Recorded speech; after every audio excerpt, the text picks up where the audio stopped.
We're at the Chicagoland Throw Series. This is Dani Bunch, fine young shot putter. Dani, what's really interesting about you is your recent switch from the glide to the spin. You want to tell us how that came about?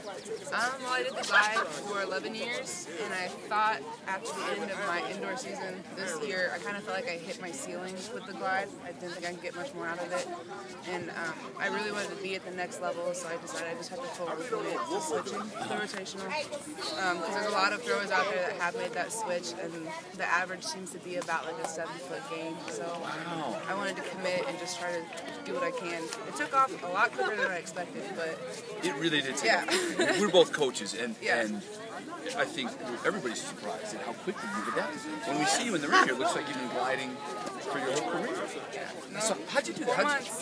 How did you find that comfort? I mean, well, I kind of had, when I was a glider, I didn't quite have that catapult finish. I always had the rotational finish, so that part of the throw, which is usually the hang-up for some people, was pretty easy for me. There was nothing different from my old technique. So you had a natural spinner's finish. And then, like I said, I made the commitment to do it, so I had a couple fearful thoughts when I started, like spraining my ankle or falling, but after the first month of doing it, I just kind of got over it. I was like, I just got to do this. Because what's the point of being worried? Do you feel like you have the right personality for it? I think as a coach, we feel like to be a successful glider, you have to have some patience, right? Yeah. Because there are going to be times when you're going to fall over and have a terrible day. Do you have the right personality to shake that off? I think I've just learned that I do, because I've been in a rep for like the last 2 or 3 weeks.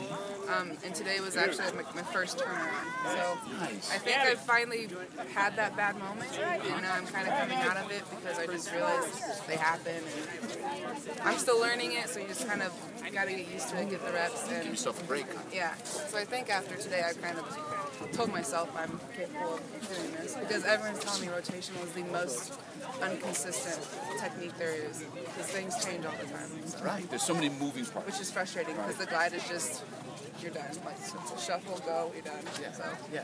What's the rest of the summer like for you? This would have been my last meet, but since things are starting to click again and I feel better, I'm going to try to hunt down something else. I have something maybe going on overseas. We haven't ironed anything out yet, but right now this is it until I find something. Okay. So. And then what's the future? Give me the outlook for the next year. Where are you going to be? How are you going to train? The plan is I'm training in Purdue. Okay. With my coach from college. So you're going to keep the continuity there. Yeah. We click really well, so there's no reason to change that in my mind. But I'm going to train there, try to get into some meets overseas to get that experience with the travel, really just get more reps in, and then see what happens. Next year's the Indoor World year, so I have to kind of play with my training and build that around the indoors, because I've never been to an Indoor World Championship. Yeah, so that'd be a huge step to make that team. Yeah, next winter. So you got to plan around that, because I've never been there. So. Now, how about, it seems like the trick for young throwers like you is to stay in the game for a few years, right? How are you going to do that? How do you see yourself, like, supporting yourself? Do you want to stay at Purdue and stay with your coach as long as you can? I've kind of tossed it around. I've gotten invitations to move out to the training center, and it's still kind of being thrown at me, but I've really talked with my family, with my coach, and I think Purdue's my best option, because everything is so familiar there, and me and my coach click. So I'm planning on like the next 5 to 6 years. I'm hoping the next 2 Olympic goes. I'm going to stay there and train, and then. We just get like a part-time job. We help out at the university. Well, I originally last year did have a part-time job, and I quit after 3 months, which is the hardest thing for an athlete to do, because we don't quit anything. Right. But I quit because my training was just not going well at all. So once I quit, things started taking off. I was really fortunate. My mom organized a fundraiser for me last summer. I live in a pretty small town in Illinois. I'm from Mahomet. Awesome. Well, Mahomet. Yeah, so she organized a fundraiser for me last summer, and I had a really good turnout with it. Originally, I was only going to use those funds for traveling and equipment, but I actually posted and I talked to some people that donated, and they understood that having a place to live is part of training. It's kind of important. So they were okay with me spending that money for rent. I felt really guilty about it at first, but they all understood.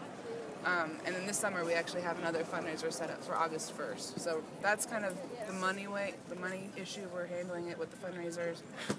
Since I hit world standard, I qualify for a few grants, so I'm going to apply for those. That's fantastic. hopefully just not have to worry about a job right now because it didn't work out well the first time. Well, it's hard, training. right? I mean, even if your job is not physical labor, you're still going to be tired. Yeah. It's hard to recover from your training. It blows my mind hearing, like, Riley, the jab thrower, he's a teacher, and he competes. I'm just like, how? How do you do it? I don't get it. He's just, he's from North Dakota, right? So, yeah. Does that make any sense? Yeah, they're not. They're not like the rest of us. Yeah, so I don't know. No work, hopefully. Well, congratulations on your career. Thank you. I hope it takes off. It will. Hang in there. Dani Bunch, thank you very much. Yeah, thank you.